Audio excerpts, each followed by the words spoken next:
Paris ഒളിമ്പിക്സിന് ഇനി ദിവസങ്ങൾ മാത്രം ബാക്കി. ഒരു മലയാളി വനിത പോലുമില്ലാതെ ഇന്ത്യൻ ടീം. 1980-ൽ PT ഉഷ തുടങ്ങിയ ചരിത്ര പ്രയാണത്തിന് മങ്ങലേറ്റതുപോലെ കായിക മേഖലയോട് പുതിയ തലമുറയിലെ പെൺകുട്ടികൾക്ക് താല്പര്യം കുറയുന്നുവോ എന്ന് സംശയം. സ്പോർട്സിന് പിന്നാലെ പോയിട്ട് കാര്യമൊന്നുമില്ല എന്ന ചിന്ത പുത്തൻ തലമുറയെ ഭരിക്കുന്നുണ്ടോ? ചെറുപ്രായത്തിലെ പ്രതിഭയുള്ള കുട്ടികളെ കണ്ടെത്തണം. അതിന് മികച്ച അധ്യാപകർ തന്നെ വേണം. ഭാവിയിൽ ഈ സങ്കടത്തിന് അറുതി വരുത്താൻ പുതിയ ആസൂത്രണവും പദ്ധതികളും ആവശ്യമാണ്. സംസ്ഥാന സ്പോർട്സ് കൗൺസിലും കായിക വകുപ്പും ഇതിൽ അടിയന്തരമായി ഇടപെടുമെന്ന് നമുക്ക് പ്രതീക്ഷിക്കാം. അപ്പോൾ ഇന്നത്തെ ക്വസ്റ്റ്യൻസ് തുടങ്ങാം.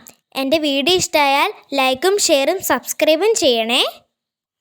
അപ്പോൾ നമുക്ക് ഒളിമ്പിക്സിനെ പറ്റിയാകാം ഇന്നത്തെ ആദ്യത്തെ ചോദ്യം. ഒളിമ്പിക്സിൽ ഫൈനലിലെത്തിയ ആദ്യ ഇന്ത്യൻ വനിത ആരായിരുന്നു? PT ഉഷ. പാരീസ് ഒളിമ്പിക്സിൽ പങ്കെടുക്കാൻ ഇന്ത്യൻ കായിക സംഘത്തിൻ്റെ തലവനായി നിയമിച്ചത് ആരെയാണ്? ഷൂട്ടിംഗ് താരം ഗഗൻ നാരംഗ്. ആധുനിക ഒളിമ്പിക്സിൻ്റെ തുടക്കം എവിടെ വെച്ചായിരുന്നു? 1896-ൽ ഗ്രീസിലെ ആഥൻസിൽ. ഇന്ത്യയുടെ പേരിലുള്ള ആദ്യ ഒളിമ്പിക് മെഡൽ സ്വന്തമാക്കിയത് എന്ന്? 1900 ജൂലൈയിൽ.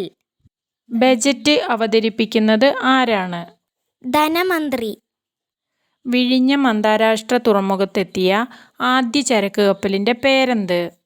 San Fernando. ലോകത്ത് ലേലം ചെയ്യപ്പെടുന്ന ഏറ്റവും വലിയ ദിനോസർ ഫോസിലിൻ്റെ പേരെന്ത്? അപ്പാറ്റോസോറസ് വിഭാഗത്തിൽപ്പെടുന്ന വൾക്കെയിൻ. കേരള ക്രിക്കറ്റ് ലീഗ് അഥവാ KCLന്റെ ബ്രാൻഡ് അംബാസിഡറായി തിരഞ്ഞെടുത്തത് ആരെ? മോഹൻലാൽ. ലോക ജനസംഖ്യാ ദിനം എന്ന്? ജൂലൈ 11.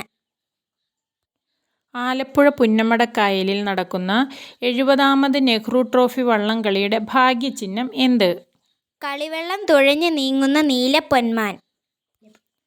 2023 കേന്ദ്ര മലിനീകരണ നിയന്ത്രണ ബോർഡിൻ്റെ റിപ്പോർട്ട് പ്രകാരം കേരളത്തിലെ ഏറ്റവും മലിനമായ നദി ഏത്? കോഴിക്കോട്ടെ കല്ലായിപ്പുഴ. ഒരു സംസ്ഥാന മുഖ്യമന്ത്രി തൻ്റെ രാജി ആർക്കാണ് നൽകേണ്ടത്? ഗവർണർക്ക്. ആദ്യത്തെ ഫിഫ ലോകകപ്പ് നടന്ന വർഷം ഏത്? 1930. കോപ്പ അമേരിക്ക 2024 ഫുട്ബോൾ കളിയിൽ ഫൈനൽ ട്രോഫി കരസ്ഥമാക്കിയ രാജ്യം ഏത്? അർജന്റീന. ഇന്ത്യയിൽ ഏറ്റവും കൂടുതൽ ചിലന്തി വൈവിധ്യങ്ങളുള്ള സംസ്ഥാനം ഏത്?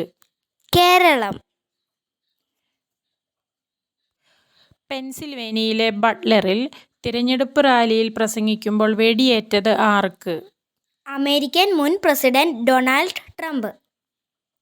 ആമയിഴഞ്ചാൻ തോട് ഏത് ജില്ലയിലാണ്? തിരുവനന്തപുരം. കേന്ദ്ര സർക്കാരിൻ്റെ സൗജന്യ ആരോഗ്യ ഇൻഷുറൻസ് പദ്ധതിയുടെ പേരെന്ത്? ആയുഷ്മാൻ ഭാരത്. 2024 മെയ് 19 ഹെലികോപ്റ്റർ അപകടത്തിൽ മരിച്ച ഇറാൻ പ്രസിഡന്റ് ആരായിരുന്നു? Ebrahim Raisi. Thanks for watching.